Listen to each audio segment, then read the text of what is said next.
everyone. There we go. Hey, everyone. Welcome to our call today of Black LGBTQ Spiritual Leaders for Harris-Walz and other Democrats running for office this election season. My name is Kenny Hutton. I use he, him pronouns, he, him, his pronouns, and I currently serve as the president and CEO of the Center for Black Equity. And of course, this is being done by the CBE Political Action Fund. Why are we here today? Right? We want to take a moment to really center ourselves around spiritual leaders and the impact that faith leaders and the faith community has on this election. I have a few notes I'm going to read from. The faith community has long played a role in presidential elections, mobilizing voters, doing influencing policy discussions, and contributing in other ways, right? Voter mobilization, faith leaders and institutions typically have very large-scale voter registration drives, outreach efforts, etc. Black churches have historically advocated for civil rights, voting rights, economic justice, and often rally around social justice issues that candidates that promote racial equity. As well as progressive faith groups. Many faith and many interfaith and liberal religious communities support churches causes such as climate action, LGBTQ plus rights, criminal justice reform, and economic justice, as well as influence policies. While religious institutions are legally restricted from officially endorsing candidates due to the Johnson Amendment, hey, how are you doing there, George? Many individual religious leaders do make personal endorsements using sermons, social media, and religious gatherings to voice opinions like we're doing here tonight, right? The Black church definitely plays pivotal role in especially some of our swing states, such as Georgia and North Carolina, which we know are very, very, very critical for this election, as well as a number of interfaith coalitions. So I'm going to stop here. I'm not going to keep on going. I know y'all didn't joining to hear from me, so I'm going to go ahead and write us in. So the first thing we want to do is we want to bring in an individual, Reverend Dr. Jose Ramon, who is the chairman of the Center for Black Equity and also a minister of the United Palace of Spiritual Arts. Just to get us started, Reverend Doctor, the floor is yours. Thank you so much, sweet brother, and good evening. It's a pleasure to be here with all of you. I'm Reverend Dr. Jose Miguel Roman. And I'd like, before we begin our work together, to just, we're going to take a few minutes to pray together, to spend a little bit of time centering ourselves in the divine. So I respectfully ask you to enter your personal prayer space. If you're comfortable, please bow your head and close your eyes as we pray together. I invite you to consider the setting the intention to be fully present and committed to participating in tonight's dialogue. Set the intention to be here tonight with an open heart and an open mind. Bring into your awareness at this point the divine presence of your understanding. And before this community of service, surrender to the divine, where all is possible. This evening, we begin our work in the name of God, the great spirit of love, truth, and life, whose Holy Spirit brings us and binds us to each other and connects us to all creation. We begin by praying for all the people affected by the Hurricane Milton. May God grace these suffering people with divine healing. May God help them all, and may help be quickly provided and their suffering comforted. Dear God, we assemble here tonight because as servant leaders of our people, we recognize that these are unprecedented times, and we need your grace to take righteous action. During these times, we must be prophets of truth in a culture of lies and deception. We must be advocates for justice while facing a politics of destruction and degradation. We must be activists for human dignity in a world filled with inhumanity and moral cowardice. We must protect civil rights, women's rights, the rights of LGBTQI people, the rights of the disabled, workers, and all the forgotten and marginalized and mistreated in a nation where too many remain committed to white supremacy. We acknowledge that this moment in American history is a reckoning. Today, we confront institutionalized structures of oppression, war, moral chaos, political hypocrisy, economic injustice, and ecological degradation. We come together, sweet Lord of love, because we acknowledge that these evils are born of historic privileges for which elites will fight and struggle to preserve and expand. We unite because we recognize our sacred responsibility to be your hands, dear God, in this broken world. Vice President Kamala Harris and Governor Tim Walz are champions of many of our values. Better than any other candidate standing for national office today, they promote and they promise to serve workers and the marginalized, to advocate for freedom and the rule of law, and to promote democracy and peace. We ask you, Almighty God, to bless and protect them as they continue the struggle for the soul of this imperfect democracy.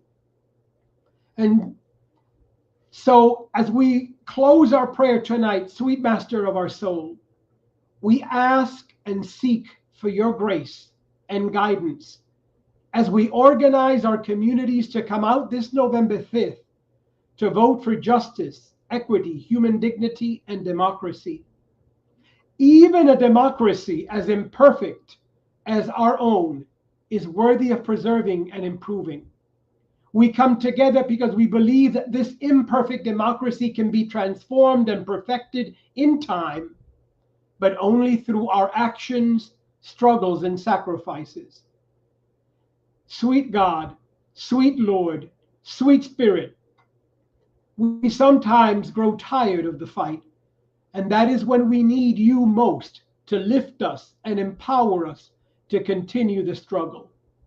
So we ask you, Almighty God, for the wisdom to serve successfully, the compassion to serve with vision, and the perseverance to serve without fail.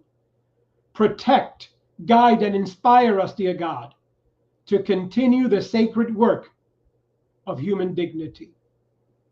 And so together we say, Amen, Ashe, and so it is.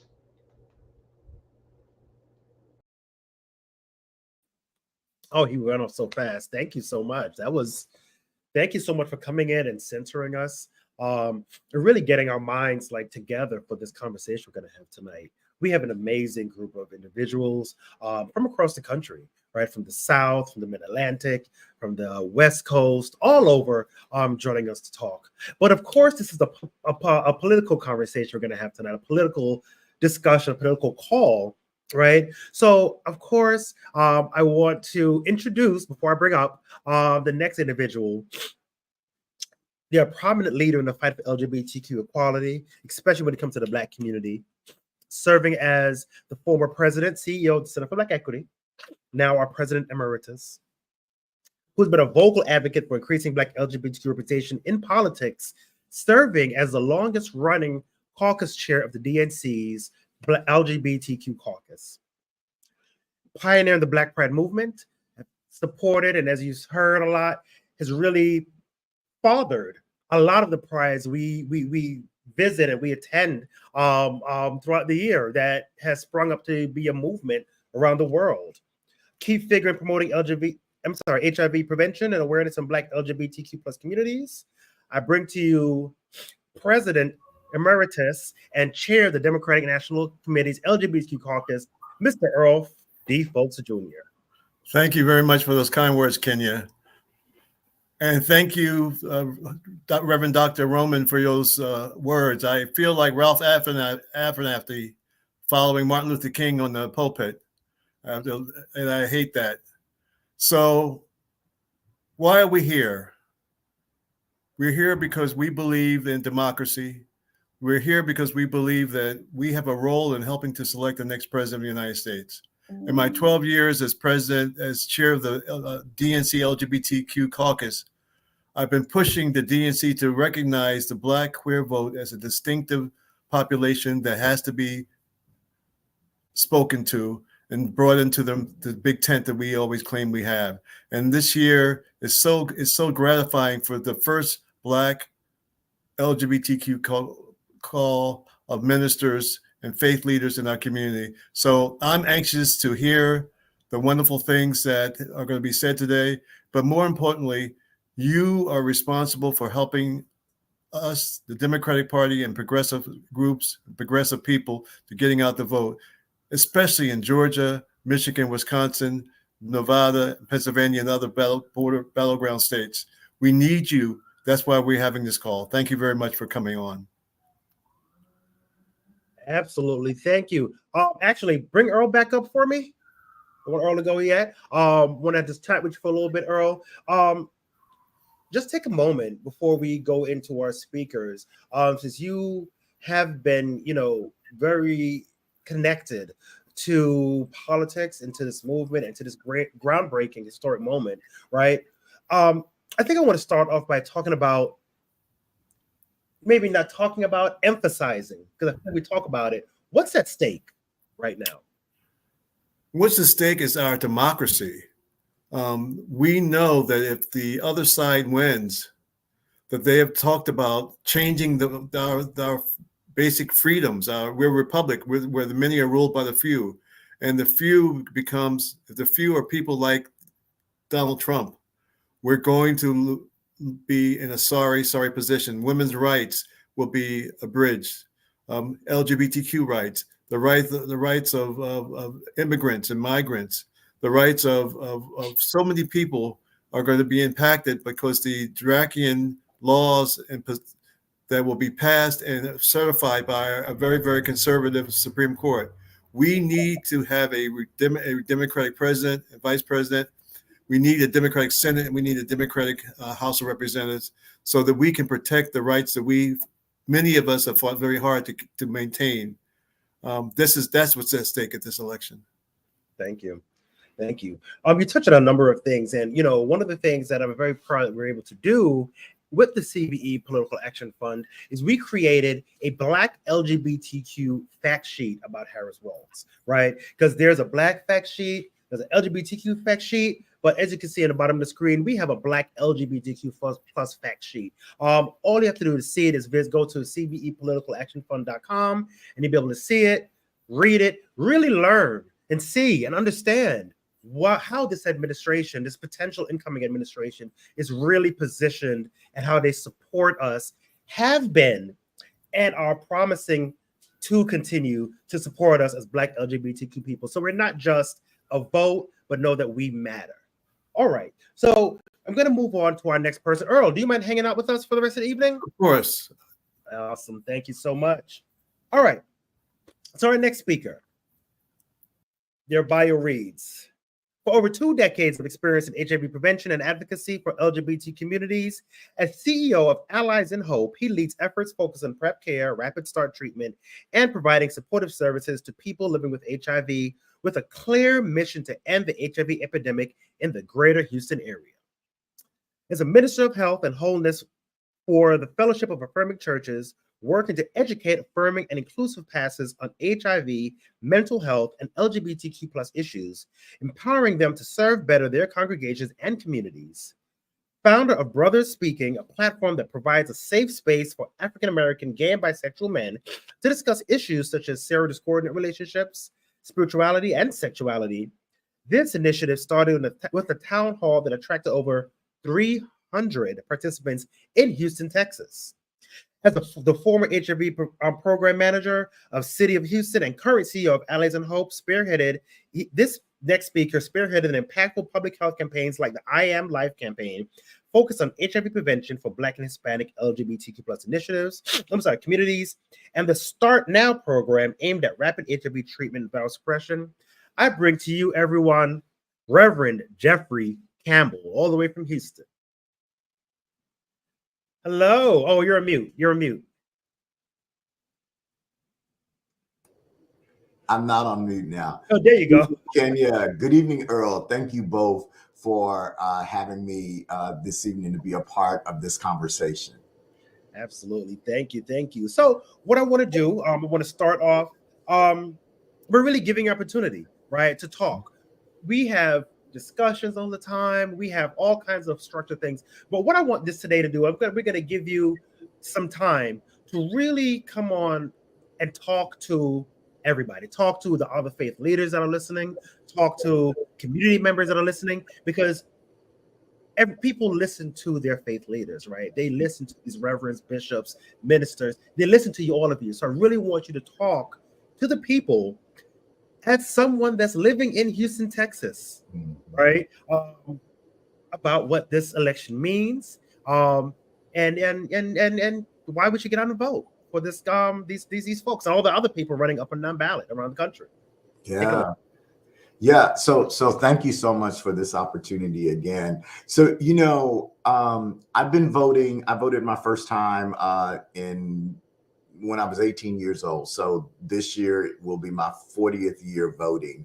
And I, of course, because I'm one generation outside of segregated school systems and Jim Crow and so forth, I know the stories. I didn't experience a lot of it, but I know it. And so I know the importance of voting. I know the importance of being involved in civic activities. My grandmother, my mother's mother, was involved in my little small hometown of Cuero, Texas.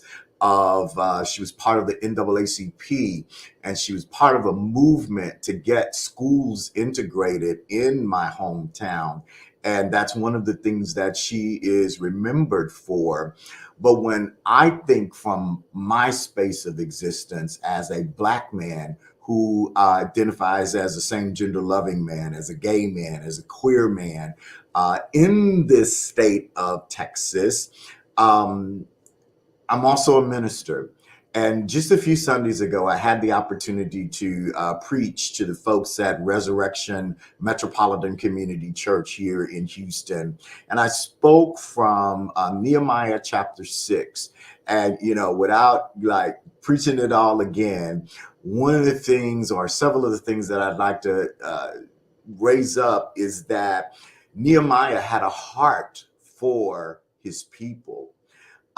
He had a heart that showed. He wore his feelings on his sleeve so much that the king in the country where he was exiled could see his brokenness about the condition of his homeland.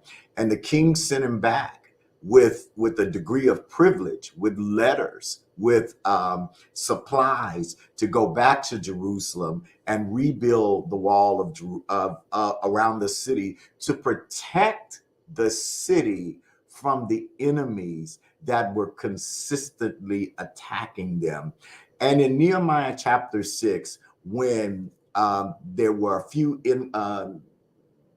enemies, Sanballat and Tobiah and Gershom, and those who've read the Bible and read the book of Nehemiah know those names. They kept trying to get Nehemiah to stop the work and come down and talk to them. And Nehemiah said, I cannot come down from the wall because I have a great work to do. And then finally, Nehemiah prayed a very simple prayer: God, strengthen my hands.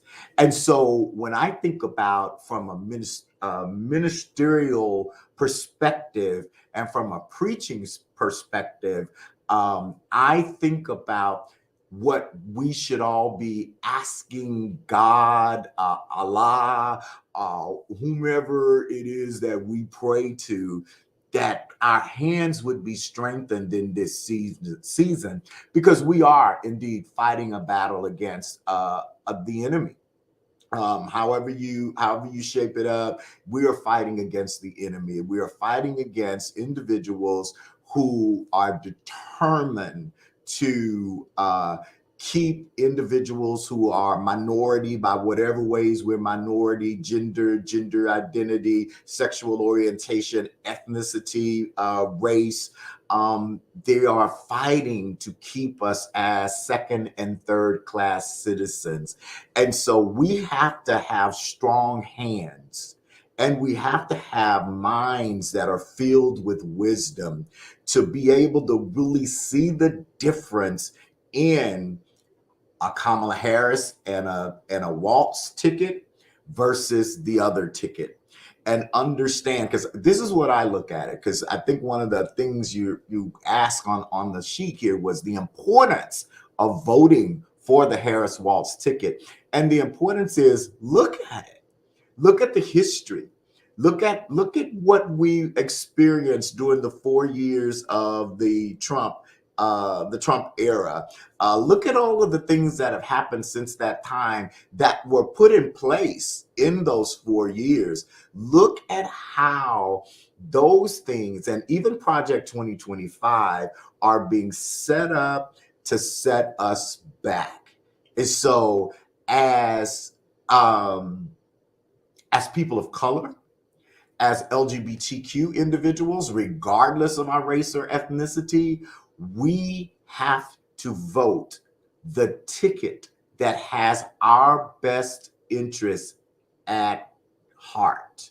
And that even includes, that's about, I do this work of HIV prevention on a daily basis. So we have to look at what are those tickets wanting to do, willing to do. And I know that during the Trump era, when he was president, there was this rollout of the Ending the HIV Epidemic campaign. That was very tactical. That was very strategic. But it really wasn't for the people. It wasn't for the people. It was for the person. And so I think in the debate between Harris and Trump, Vice President Harris laid it out very well, that she is a person who is for the people. And that's who we need in office. We need somebody in office who's going to be for us and not for themselves. Thank you so much. That yeah, I thank you. Thank you so much. Let me bring up Earl and see if Earl has any questions, anything he wants to add. Hey, Earl. Nope, you're on mute. You're on mute. Let me unmute you. Let me see it. Nope, Jeffrey is so articulate, and he summed up the sum of why we're here and what we have to do. It's very succinctly. Thank you, Jeffrey. Absolutely. Thank you, Jeffrey. Feel free to hang out with us backstage if you like. But thank you. Thank you. So that was great. That was a great way. I do want to say this, because this is one of the questions that you had here. Why voting Democrat up and down the ballot is crucial. Let me tell you, what was it, 4 years ago here in Texas, when Beto O'Rourke was running against Ted Cruz. And although O'Rourke did not win, there are so many other Democrats that are in office right now in the state of Texas because Democrats, and I would even say independents, went in and they voted a straight Democratic ticket. And although Beto didn't win, there are just a number of Democrats who did win those races because we voted like that. And as Earl said earlier about what we need in Congress, we need a Congress that matches the values and the forethought of the president and the vice president. That's what our Congress needs to look like. We don't need to have another Democrat president that's going to have to fight a Republican Congress. That's why it's important to vote down ballot.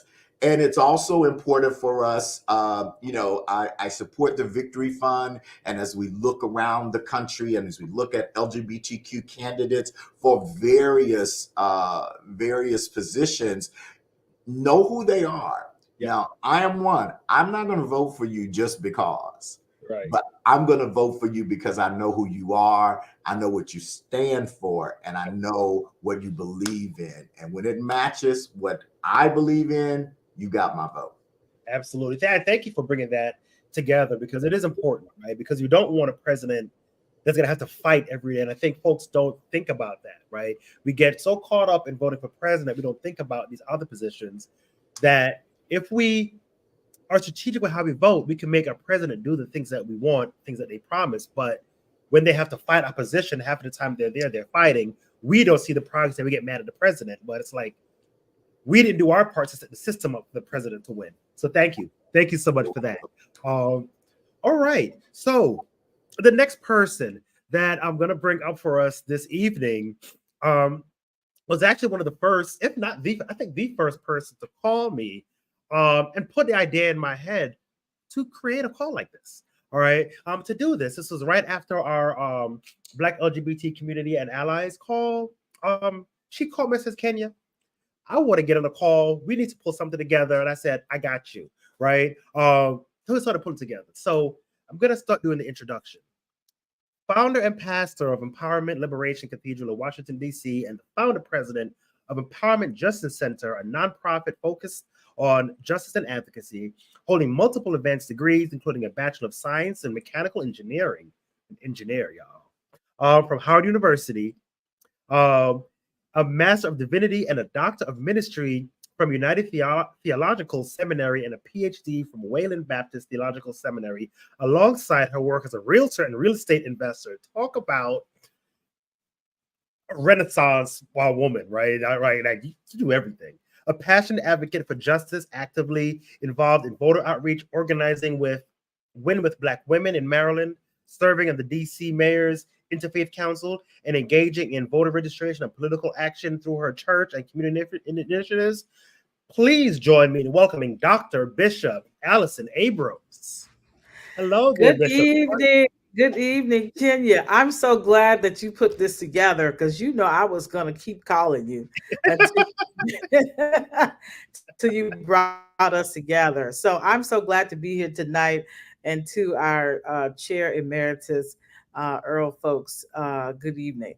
So can I just start? I got a lot. Go. Okay, so let me just start out. I've been pastoring over 20 years. I've always been aware of the need to talk to those in the congregation about what is at stake during elections. But this election is a little different. This election is one of the most consequential elections of our lifetime. Now, some of y'all have been around longer than others, but it's still the most consequential one. So we must realize that it is urgent for everybody who qualifies to vote to exercise your right to vote in this particular election. Now, I'm speaking for myself. Let me make sure I make that statement. And so I have to ask, do we realize that this is the third election since the gutting of the Civil Rights Act of 1965? And so there are many who have made it their purpose to minimize our rights and to miscarry justice as often as possible. And so you can't watch the news or read the news and not see how the miscarriage of justice continues to happen each and every day. Anytime the Supreme Court votes to say a president could have immunity to all the crimes he commits while in office, lets us know that we need a change in this country, and we need that change to come now. So as faith leaders, I believe we are charged to help the parishioners to understand their inalienable right and what happened to our ancestors who fought. They fought even unto death, some of them, to get us to have the right to vote. So if you are a preacher, you must preach it from the mountaintop that we cannot sit by idly and pamper our voter apathy. We cannot sleep with our disappointments and pain. We cannot ride with our discouragement. We must let our voices be heard, and the way that people hear us is at the ballot. Somebody hear me tonight. The way that people hear you is not by you protesting. Yes, we love a good protest, but it's not by you protesting. It's by you getting out and going to vote and what you speak at the ballot. That's how they hear you. And so we need to make sure that they hear us on November 5th. We need to make sure they hear us with all of those who are going to the early voting booths. And we need to make sure they hear us with all of those who mailing in your ballots. So people of God, we must rise to the occasion and take ourselves, our family and our friends, our neighbors, and whoever else we can get to the poll, early voting or on election day. We're encouraging everybody to early vote because that's going to make all the difference in the world. But as spiritual leaders, we must encourage our voters to also educate themselves. One of the things I did when I was a pastor in Detroit is we did a lot of voter education. We want people to educate themselves on the facts, especially since we have a candidate that prides himself, and we know who that is, on selling untruths to audiences everywhere. So we must stop the bleeding in our communities, stop the harm in our communities, stop the violence and the promotion of untruths. It's amazing how we just share stuff on social media. We haven't fact checked anything. And so let's begin to fact check before we share these things on social media. Let's take it upon ourselves to make sure our members have access to candidate records. I believe that's important too, Kenya, and what their platforms are. The people who listen to us as pastors, as leaders, as overseers and bishops, they listen to us on our platforms. They listen to us in the pews. They listen to us in the public square. They deserve to be able to make an educated decision when they go out to vote. And so we can direct them, if we don't have the information, direct them to the Democratic websites and other websites and other organizations who support the Democrats. And so I stress to you tonight, we cannot just vote when the president is on the ticket. Yes, we love to go out and say which presidential candidate we're voting for, but we must vote in all elections. We got to vote for the judges. Do you know the judges are directly going to impact your life if you ever get into any kind of trouble? And so you don't want to judge who is I was about to say a trumper, but let me find out what else, another word. You don't want to judge who supports another candidate, okay? And so judges, city council persons, state reps, senators, county execs can cause havoc in your lives. We must vote for these whenever they are on the ticket. That's why you got to read the whole ticket. And don't forget to flip on the back of the ballot, because oftentimes there are things there that you need to vote for. And so we want to be sure to vote for the candidate who's concerned about us. All right. Every time I look around, I don't see but one candidate who is concerned about those in the LGBT community. Every time I look around, I don't see but one candidate who is concerned about the allies. Every time I look around, this is just Bishop Abrams, I don't see but one candidate who's concerned about people of color.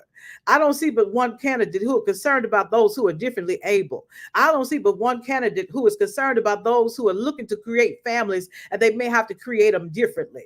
Okay. And that candidate is VP Kamala Harris. So it's important to talk about her platform. What has she accomplished? What is her record? What did she do while she was a senator? What has she accomplished while she was a vice president? Okay. And what is her platform for president? It's important to vote down the ballot. We've heard that all night. We're going to keep hearing it. For those who directly will impact or represent our communities, our city, okay, our county. So no longer can we just rely on our grandmothers. Y'all know, we always know our grandma's going to go and vote. We can't just rely on our grandmothers, grandfathers, aunts, and uncles to vote. We have to take on the responsibility of ensuring that this election goes the way it needs to go. And so we cannot continue to be bamboozled by untruths from the other presidential candidate who is always spewing out untruths. We must look at the impact that this election will not just have on us, but on our children and their children and their children. Because some of the things that the former president did, we're going to be dealing with for the next 20 years. So we don't want to have it to go into 40, 60 years. And so let's stop thinking that this election is not in our hands. I came simply tonight to tell you, now I'm at a conference. Kenya, I told them I'm in Memphis for a conference, but I wanted to make sure I got on tonight. So I came tonight to tell you, you could be the deciding vote for this election. And so I'm glad that y'all have asked me what's on the line. And I'm almost done, Kenya. I know I'm over time. You know you can't give a Black preacher 5 minutes. Okay, so women's lives are on the line. Black lives are on the line. Education is on the line. The U.S. Constitution is on the line. Y'all know what Trump has said he was going to do with the Constitution on the first day. Freedom is on the line. Democracy is on the line. Healthcare is on the line. Our children are on the line. Dignity is on the line. LGBT lives are on the line. Marriage equality is on the line. Prescription drugs are on the line. Hope is on the line. Peace is on the line. Love is on the line. And get this, your life as you know it is on the line. So I came to tell you, get involved, even if you door knock for 2 hours on Saturdays and Sundays, that's making a difference. Get involved, even if you take an hour and call voters via phone banking on Saturdays and Sundays, that's making a difference. Get involved, even if you go and just help register voters or tell people where they can go and be registered to vote. Get involved, participate with the Democratic Convention. As a clergy leader, pastor, overseer, bishop, or minister, you are tasked to get those that God has given you charge over, and even those that God didn't give you charge over, that you just know, to get them involved and make sure they get out and vote. Vote the entire ticket. It's important to vote the entire Democratic ticket because they have you in mind. Thank you so much, Kenya, for the extra time. I know Earl is shaking his head somewhere, but thank you so much for the extra time. Oh, no. First of all, thank you. Like, you took us to church. That was amazing. Thank you for taking time out of the conference to be with us this evening. You hit us so many things, right? Like, our lives are literally on the line, right? Our lives are literally on the line. It's so important. Absolutely. And I'm glad you mentioned something that we actually have coming up this Sunday is phone banking. We are having Black LGBTQ phone bank. Let me see if I can put it up on the screen for you. Sorry, my allergies are been wearing me out today. Look, we call people every Tuesday, so that's important. Yes. There you go. Yeah, we have a good day for Black LGBTQ folks. It's just going to be all Black LGBTQI folks coming on, whether you know how to phone back, whether you don't know how to phone back. Come on, we're going to give you a training, and we're going to get together, and we're going to really start calling some of these swing states. I want to bring up Earl real quick to see if Earl had anything, because I'm filled, right? So I want to bring up Earl. All I can say is thank you, Bishop. You made a very, very important point. The bottom line, we are on the line. We are on the line. We are on the line. And thank you for making that point clear. You're a strong advocate for justice and peace and love in our community. And hopefully this will help push Vice President and Governor Walz across the line. Yep, because that's what we want to do. We just push them over the line. Absolutely. Look, absolutely. It's already, I heard it. It was on the tip of your tongue. You was about to say president. You was about to say President Kamala Harris. I don't want to jinx. I don't want to jinx. Yes, I'm this 8 years ago. I don't want to be a jinx. Thank you so much. Understood. Thank you. Thank you so much. All right. So next up on our list, we have all the way from the West Coast, the executive director of POCAN, a Seattle-based organization dedicated to promoting health equity and uplifting marginalized communities. With over 30 years of blending his passion for healthcare and ministry to fight for the rights of the LGBTQ individuals and push for social transformation, a proud Black gay man, Bishop Sawyer has championed civil rights through his work, now serving as the second assistant presiding bishop of the United Progressive Pentecostal Church Fellowship. Please allow me to bring onto the stage Bishop Stephen Sawyer. Hey, how are you, Bishop? Thank you, Kenya. Thank you so much. I'm so glad to be here. And special thank you to Earl, our chairman emeritus, for all the phenomenal work he has done And to you, my beloved family in faith, it is just good to be here tonight and to be with you, particularly at this time and this period in history. We know that tonight we're here for the purposes beyond politics. We are here to act on our faith and to take a stand for justice and equality. You see, that's what's on the line in this race, right? This election season is about putting our faith in action and standing strong at the polls. You know, James 2:17 says, faith without action is dead at being alone. You know, this scripture calls us to do more than just believe. It calls us to live out that belief in word and in deed. In this season, that means voting. That means voting for health equity in our community. That means voting for housing security in our community. That means voting to advance our freedoms and civil liberties and not allowing them to be eroded. Our actions as people of faith are critical to the survival of our people and to our communities. And we have to use our faith as a force for justice by supporting leaders who reflect the values of compassion, equity, and truth. This year, you're voting for the Harris-Walz ticket and Democrats down the ballot is essential for our commitment to these values. And together, our collective action is a powerful force for change. You know, Proverbs 31:9 says that speak up for those that can't speak for themselves. And when we vote, we speak up for our communities, especially those communities that's most affected by injustice. The Harris-Walz ticket understands the importance of equity and healthcare. They understand the importance of racial justice for both racial and LGBT folks. They are the only candidates that are standing up for those marginalized by our society. You know, their platform aligns with our call to protect the vulnerable and to support meaningful change in our communities. Voting for leaders who understand the meaning of equity and justice. Voting for leaders who understand how to fight for justice is a powerful way to make our voices heard for communities and to help us be empowered. Voting democratically down the line is a way that we can show equity, the way that we can put our faith in action to ensure that we have leaders working together comprehensively to progress us to the next level, both locally and nationally. You see, politics supporting economic justice, their policies support education and housing and healthcare. These are the things that we need to stand for as people of faith.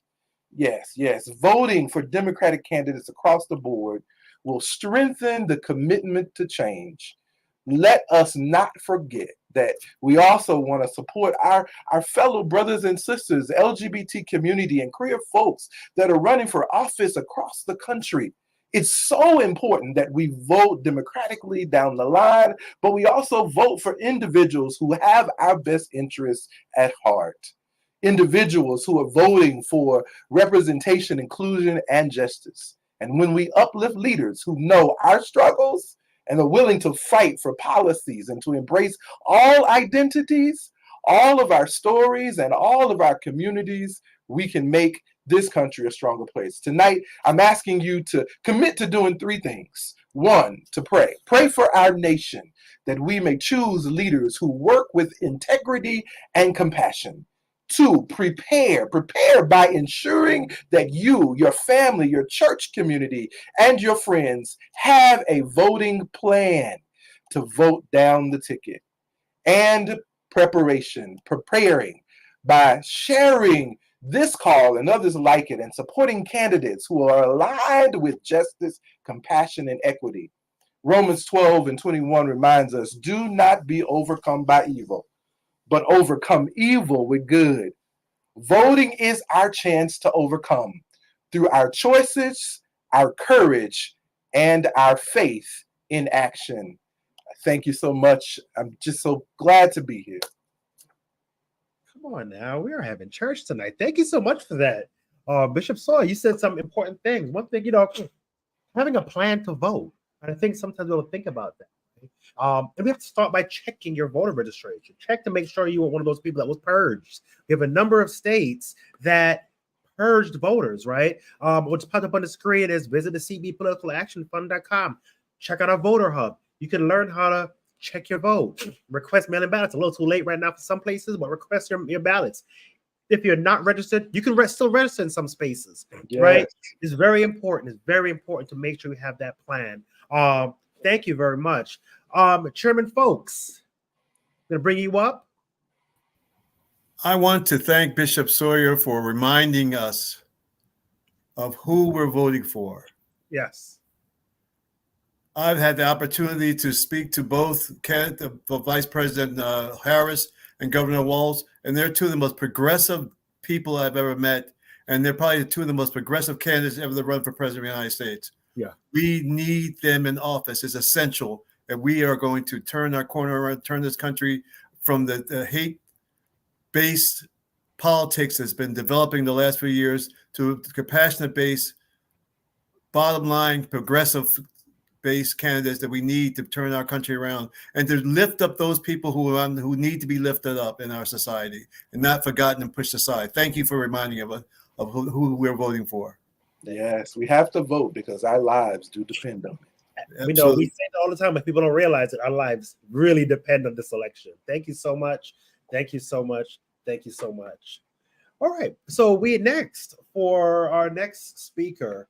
We have read a bit about their background. This person is an amazing individual. I'm sure you know who they are, right? Our next speaker has a background in social justice and faith. She has a strong foundation in public health, LGBTQ plus rights, and faith leadership, serving as an ordained minister with the Fellowship of Affirming Ministries, TFAM, and the National Administrator of Trans States of TFAM Ministry. In addition to her leadership, they are actively involved in First Congregational UCC in Birmingham, Alabama, and is completing her member in discernment process with the United Church of Christ. She is also a proud parent and grandparent, emphasizing her dedication to family and community. As the first transgender woman of color to hold a leadership position as the Alabama State Director of the Human Rights Campaign, HRC, highlighting her commitment to inclusivity and equality within the organization, I bring to you Reverend Carmarion D. Anderson-Harvey. Welcome. Well, hello there. I think I'm experiencing a little delay, but we're going to make it work. How are you? This is just amazing. And all the speakers before me and all those that have one of the highest office in the church. I saw my sister Bishop Abrams, who just really stirs something up in me. She knows how to do it. And all the other speakers before me. But thank you so much for this opportunity and for making this space. Can I just be real, if you don't mind? Yes, please. Okay. I love Black Space, and I work for HRC, and when I have an opportunity in Black Space, I jump on top of it. But great conversation thus far. Great conversation. Thank you. I'm not even going to hold the folks. They want to hear from you, so I'm going to give you your time to go ahead and let everybody know, what's up, what's going on, what's at stake. Absolutely. So, listen, I know we have faith leaders on here. I probably got some friends. If we're not friends, we're friends now.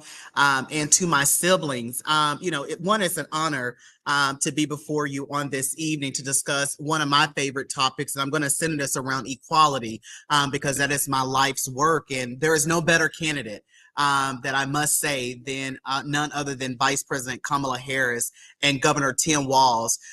Throughout Kamala Harris' career, she has consistently advocated for equality and justice. I want to just go down history as a senator, as an attorney general, and now as our vice president,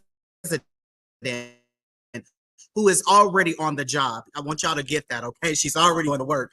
She has fought tirelessly for the rights of all people, especially those of us that are LGBTQ+. Her record speaks for itself, and her commitment to ensuring that every individual, regardless of gender identity, your sexual orientation, whatever your race is, your background, everyone has an opportunity to live freely and authentically and unwaveringly. And this is what we find in Vice President Kamala Harris. With her proven track record for advancing LGBTQ plus equality and her advocacy, her years of advocacy, Vice President Harris during her time as district attorney in San Francisco, if you remember, she created the hate crime unit focusing on prosecuting bias-related violence against us, against the LGBTQ plus community. Her leadership as in the Senate, Harris also made equality a priority. She always stood on the right side of heaven. Oh, come on, somebody. I feel like I'm going to church now. The right side of heaven in regards to civil rights and human rights, that we all have equal rights. As Attorney General of California, Vice President Harris also played a critical role in defending marriage equality. If you remember Proposition 8, the ballot initiative that sought to ban same-sex marriage that was passed, it was our Vice President, Kamala Harris, who refused to defend it in court. She believed that no law should deny people the right to marry who they love. Her leadership contributes to this legislative of same-sex marriage nationwide. I just need someone to say amen, because some people have benefited under my sound of my voice of being married to their same-gender loving partner, or those that are in our gender spectrum community to be legally married. But since becoming Vice President, Harris has continued to be the force to be reckoned with in LGBT equality, making this administration the most pro-equality in the nation, and Kamala Harris will continue that moving forward. Do you remember that they signed the Respect for Marriage Act? Do you remember them implementing administrative rules to safeguard our LGBTQ youth from discrimination and bullying in school? How about strengthening the protection for LGBTQ plus individuals in healthcare and in our foster care? And how about the history of appointing over 200 LGBTQ plus leaders to positions across government, including federal judges, amen, ensuring that representation exists in every facet of leadership. And as you can see, her leadership is not just rhetoric, my friends. It's about action. She believes in the policies not only that affirms the dignity of our community, LGBTQ plus community, us. She believes in us, and she actively worked to protect our rights and uplift our voices. Looking ahead, in just 25 more days until the presidential election, we face a choice that will determine the course of our nation for years to come.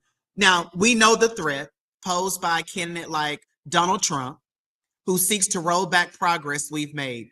You understand the Project 2025 plan will eliminate my community, the transgender community, from serving in the military, restrict healthcare access for transgender youth and families, erase the LGBTQ plus community and representation in schools.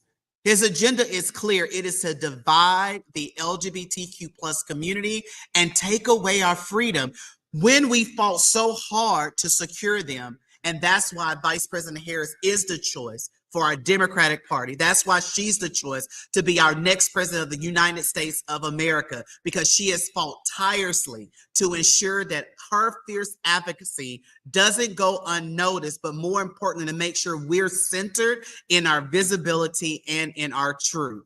So if you don't know already, Vice President Harris is a different person than Trump himself. Her leadership speaks volume because she is prepared. She has the history. She is already in the office. Come on, somebody. And so we stand with her. We stand firm against any attack that will strike our rights away, as the conservatives want to see it. She will continue to fight against those that try to demonize and discriminate against the transgender individuals. She will continue to ensure that our youth, our babies of the LGBTQ plus community, continue to have access to life-saving and affirming health care.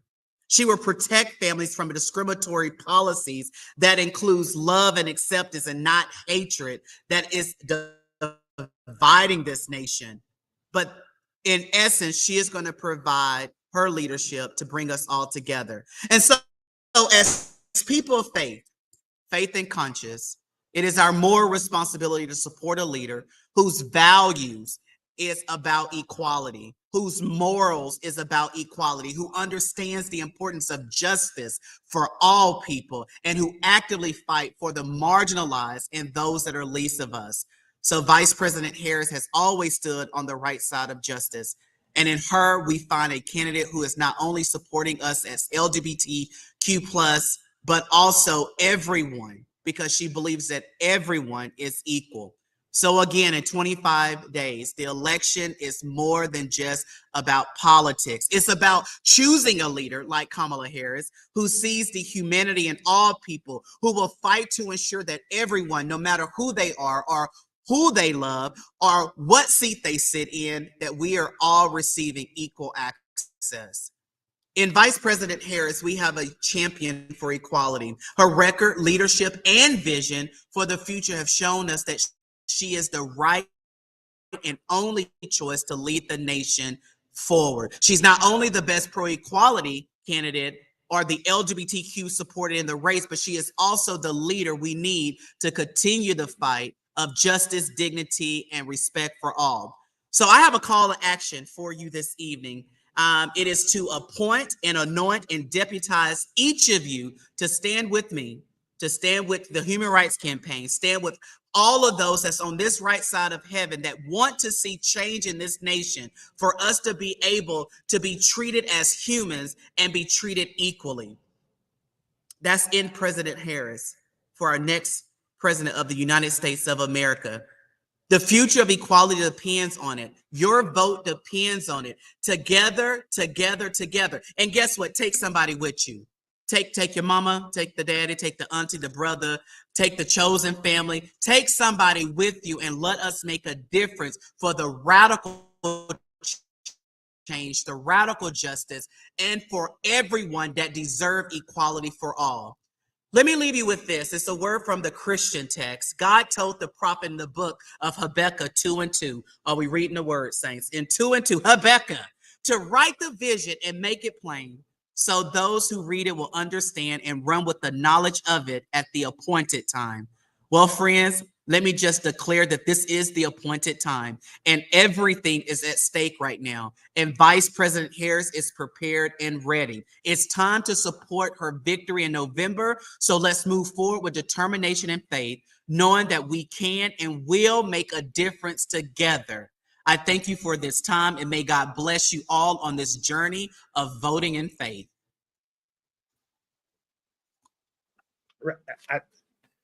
Thank you. Thank you. Thank you. You came here and gave us, as someone said, Pastor Eunice Coleman, you gave us the data, right? It wasn't, you didn't give an emotional appeal. You gave us the data. Facts are facts and will always be facts, right? This is an administration for us, so we need to vote as such. Let's bring up Earl to see if Earl has anything he wants to add or add. I want to thank Reverend Anderson-Harvey for living her truth. Absolutely, 100%. And explaining her truth. I was watching baseball. I love baseball. I was watching a baseball playoff game a few days ago, and I was shocked to see anti-trans ads during a Major League Baseball playoff game. And there were 5 of them. I counted them. The first one I thought was, okay, that's stupid. But then the other 5, we are going to elect someone who's going to protect our rights and defend our rights. Somehow that party, the opposition, believes by attacking the transgender community is their ticket to victory. Yeah. We have to prove them wrong. We have to prove them wrong. Thank you. Thank you. Thank you so much. Thank you. All right.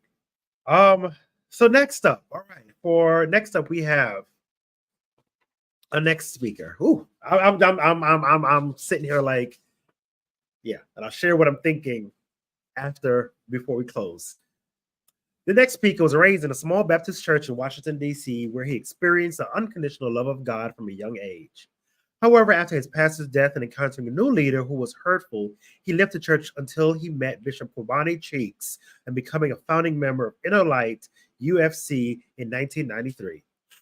After being ordained as a deacon and later as a minister, moving to New York City, where he served at the Liberation in Truth UFC, he was then called by Archbishop Bean to establish UFC New Brunswick, where he pastored for 12 years before merging that work with LIT UFC to co-pastor the Unity Fellowship Church, NewArk, for the last 12 years. This Sunday, Bishop-elect Taylor will be ordained and elevated to the office of bishop, marking a significant milestone in his spiritual and pastoral journey. Ladies and gentlemen, the legendary Bishop-elect Kevin E. Taylor. Oh, you're on mute. We can't hear you. Unmuted. There I am. Good evening to you, King Kenya, to King Earl, to the royalty of family gathered this evening, and to the body of love that is the Center for Black Equality. Let me just dive in, shall I? So we have some space at the end. I am so blessed to be with you all this evening, so much so that I'm joining you from our 42nd annual National Holy Convocation in Riverside, California, and I'm from Newark, New Jersey, where, as Kenya just said, I will be consecrated to and ordained into the office of bishop on this Sunday.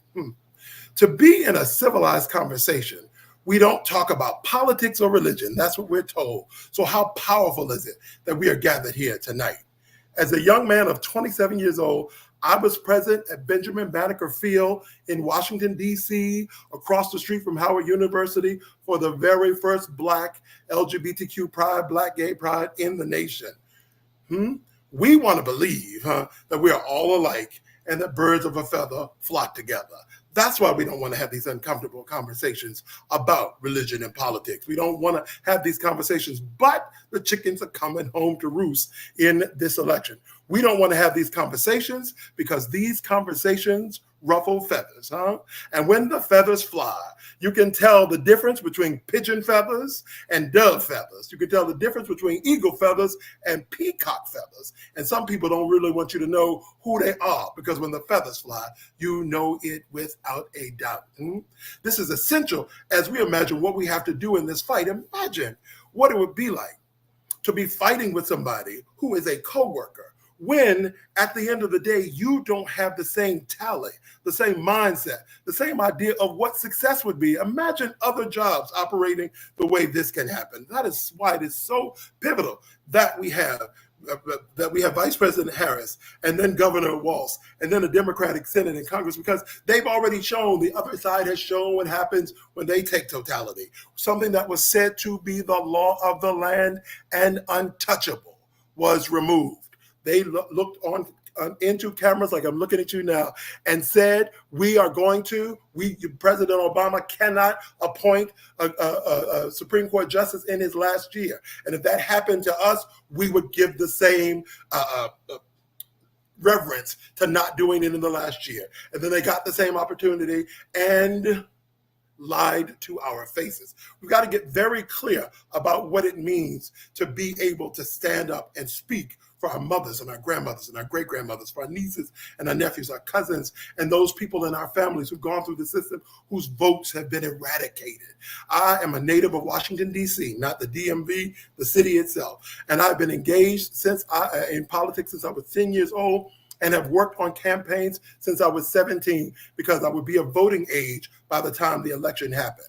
Being from New Jersey, we just sent a powerful Black woman representing the 10th district to the House, to the Congress representing our state, and we will probably be sending an Asian man to represent us in the Senate. So we understand what it means to push and stand soundly in our voices. We have to stop playing with the idea that people may not vote against us.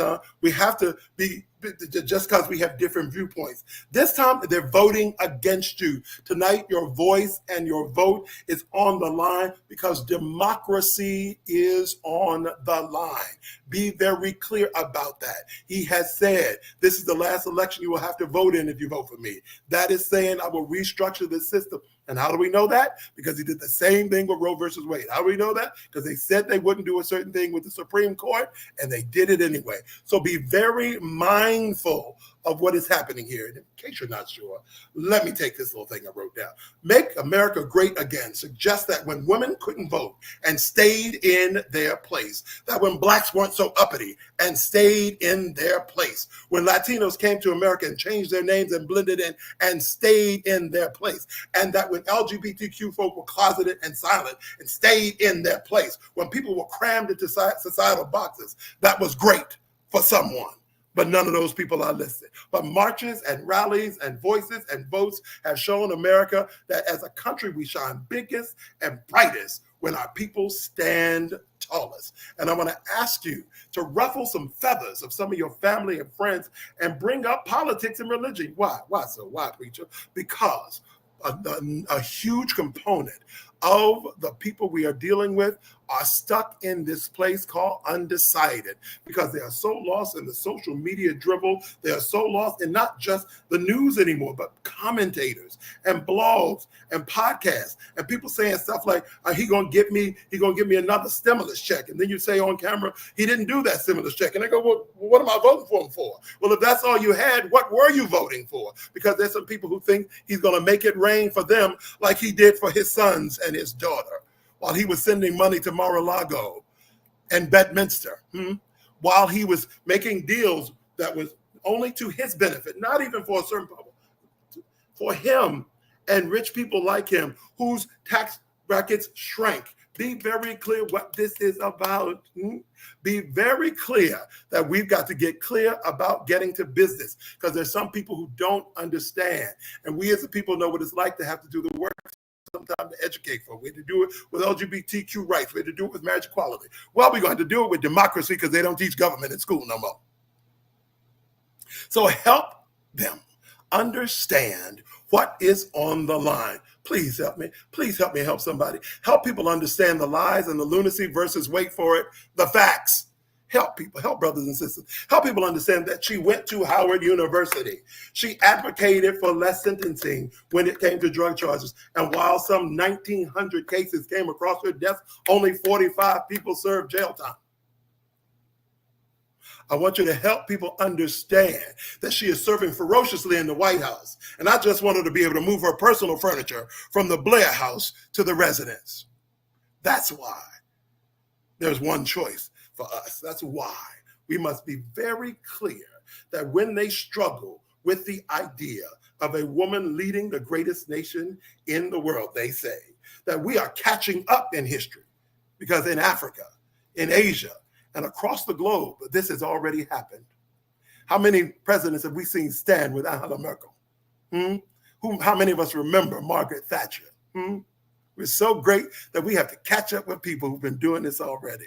And if anybody can save America from herself, a Black woman can. Boom. I mean, what do I say? I was over here yesing and shouting. You said so many things. Y'all want her to move her personal furniture too.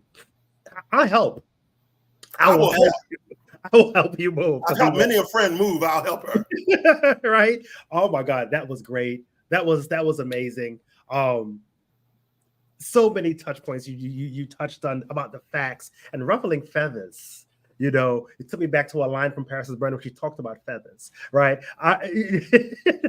So that thing about feathers and ruffling those feathers within the family, because we are told, let's not talk about politics, let's not talk about religion. Because when you ruffle those feathers, you can tell who you're flocking with. Yep. Yeah. No, you. Thank you, Bishop-elect Taylor. Let's bring up Earl, see what Earl has to add. What do you add to that? It was a history lesson, but you made several points that occurred to me we don't teach our young people social studies or history at all. No. And I had the opportunity of having my nephew, who was 17 years old. I took him to the African American Museum. He lives in Georgia. And we went through, and he said, I know about the 13th Amendment, the 14th Amendment, and 15th Amendment. And I said, well, you're going to exercise the 14th Amendment, because when you're 18 years old, if I have to go down to Georgia, I'm going to register you to vote. He went to register his vote. His mother took him, and they've already made a plan to going to vote. He's going to vote Democratic. I made him promise he's voting Democratic. We have to get our young people. Yeah. You know, we talk about the key to the election. The key to the election is having our youth vote.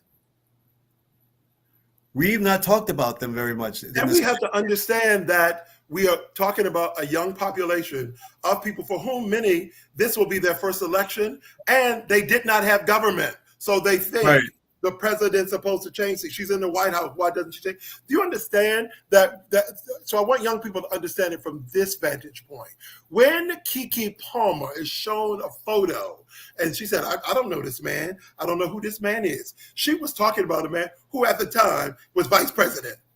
Right. So young people in this country almost don't know anybody beyond. And older people don't know who the vice president is either until now. Until now, so they don't even know. So the idea that we get to sit and, as you're talking to your young nephew and imploring him, that you also get to empower him. I thank God to this day that my son's first election was for President Barack Obama. And we stood in the line for 3.5 hours for him to vote, only to realize that I had not changed my voting from the last place we lived. So we had to go there and stand another 3 lines. He then had to go to school because he was in culinary school. And when I picked him up, we got home, walked in the door. I turned the TV on at 11 o'clock and they made the announcement, and he had gone to bed, and he woke up and said, Dad, he won.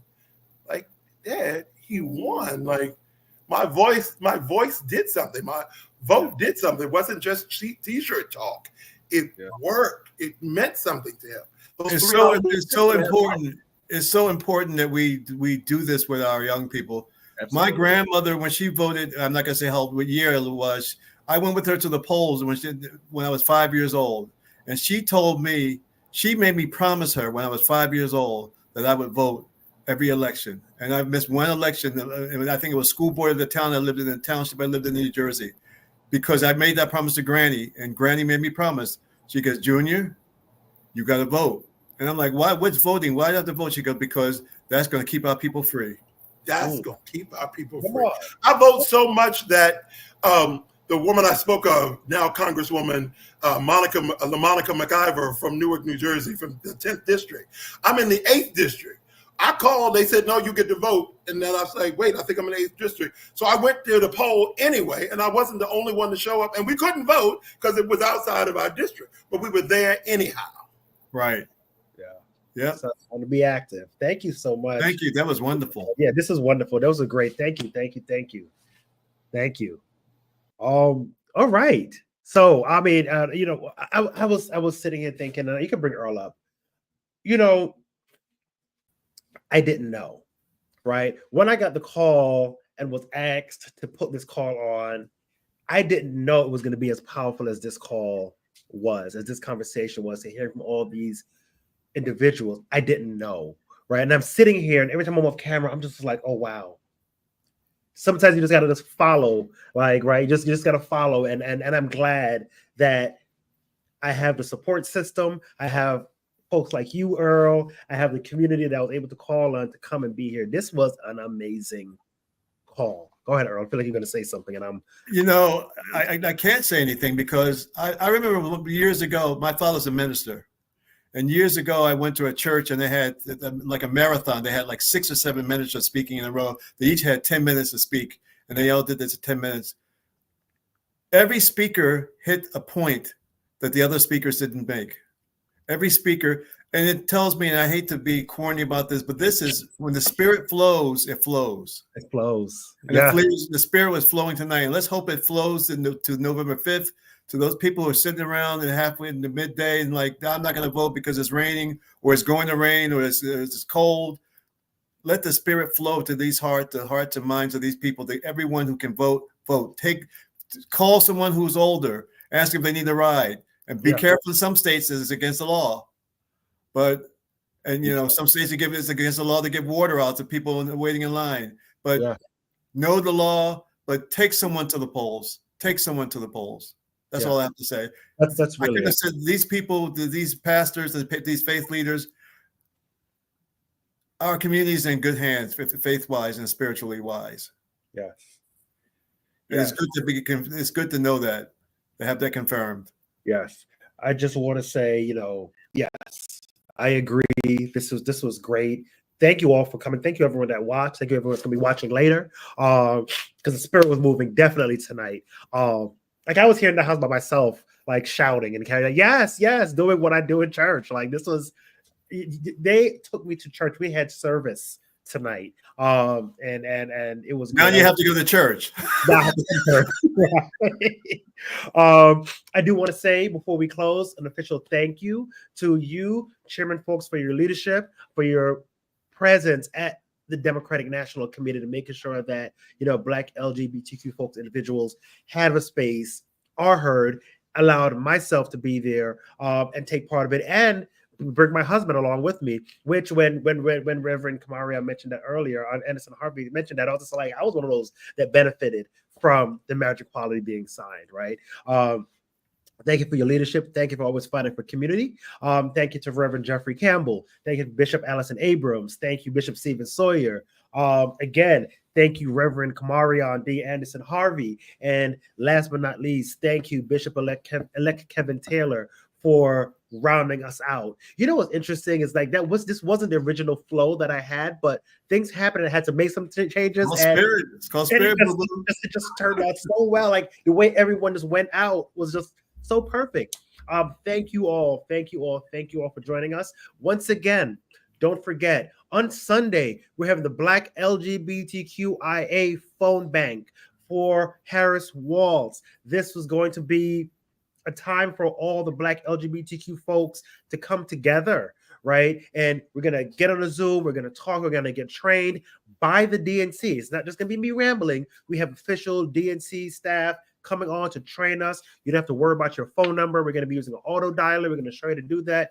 All you need is an internet connection. You just have to have your computer or your cell phone. Come, have fun with us. Let's laugh, talk. To register for that, all you have to do is visit the website, the same one that you visited to sign up for this, CBE Political Action Fund.com. Go ahead, register. Once you register within the DNC platform, you'll get the email. This is a partnership with the Capital Ballroom Council's House Lives Matter.